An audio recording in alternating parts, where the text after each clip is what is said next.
Harvesting time जो fresh crop के लिए है वो है, आप दो स्टेजेस पे इसको हार्वेस्ट कर सकते हैं। एक ये होता है कि अगर प्रोसेसिंग इंडस्ट्री के लिए इसको हार्वेस्ट किया जाए तो 5 से 7 महीने बाद ये क्रॉप रेडी होती है कि आप इसको हार्वेस्ट कर लें। उस वक्त इसके अंदर लो फाइबर होता है और वोलेटाइल आयल और पंजेंसी भी इसकी उस वक्त कम से कम होती है। लेकिन जब हम इसको एसेंशियल ऑयल के लिए हार्वेस्ट करते हैं या और हमारे उसमें ऑब्जेक्टिव होते हैं पंजेंसी के लिए, तो उस वक्त फिर 8 से 10 महीने की क्रॉप के तौर पे इसको रखा जाता है। और सीड वाली क्रॉप को आप ऑलमोस्ट पूरा साल रखते हैं, क्योंकि अगर तो आपके पास स्टोरेज है फिर तो आप उसको 8 से 10 महीने बाद हार्वेस्ट करके उसको कोल्ड स्टोरेज में रखवा दें, या पिट स्टोरेज मेथड अब आगे थोड़ा सा हम देख लेंगे, जल्दी क्विकली इसको करते हैं, टाइम ज़्यादा हो रहा है। तो अगर आपके पास स्टोरेज नहीं मौजूद तो फिर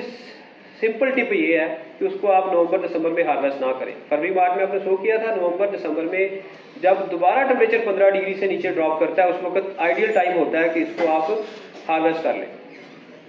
अगर तो कंज्यूम करनी है, फ्रेश कंज्यूम करनी है, स्टोरेज में ले जाए, नहीं तो फिर सॉइल के अंदर ही रहने दें। और फिर अगेन जब फरवरी में सोइंग करनी है अगले सीजन में, तो उससे आप हफ्ता 10 दिन पहले हार्वेस्ट करें और फिर वही तरीके से जो शुरू में आपको बताया उसको थोड़ा क्योर करें और तोड़ें और सीड ट्रीट करें और फिर अगली सोइंग कर दें। ये सबसे आसान मेथड है और स्मॉल स्केल पे जब चल रहे होते हैं तो उस वक्त ये बड़ा, फिर इसको कसी के साथ, और अगर लार्ज स्केल पे है तो मैकेनिकल हार्वेस्टर के साथ हार्वेस्ट किया जा सकता है। मेच्योरिटी के पास ये क्रॉप ऐसे हो जाएगी, यानी कि जब फ्रॉस्टी नाइट्स आती हैं तो ये उसके हमारे जो फोलिएज है वो ड्राई हो जाता है, ड्राई हो के जस्ट लाइक ये जैसे खोरी बन जाती है शुगरकेन की, ऐसे हो जाते हैं पत्ते, लेकिन नीचे राइजोम ठीक रहता है। ये हम सीड वाली क्रॉप पे नॉर्मली करते हैं कि उसको ऐसे इंटैक्ट रहने देते हैं और ये फोलिएज ऊपर ही पड़ा रहेगा, और जब आपने हार्वेस्ट करना है तो फोलिएज साथ से उठाएं और नीचे इसको हार्वेस्ट कर लें।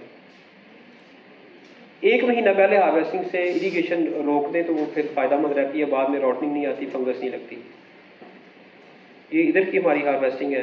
पोस्ट हार्वेस्ट में ये है कि क्लीनिंग, अगर सीड के लिए रखना तो फिर पानी से वॉश ना करें, अगर मार्केट करना है तो उसको अच्छे तरीके से वॉश करें और मार्केट कर लें, या कंज्यूम करना है तो कंज्यूम कर लें। क्योरिंग जो है ना 1 हफ्ते की, 3-4 दिन से लेके 1 हफ्ते की, वो ज़रूरी हो जाती है कि फील्ड में आप उसको पड़ा रहने दें ताकि एक्सेस मॉइस्चर उससे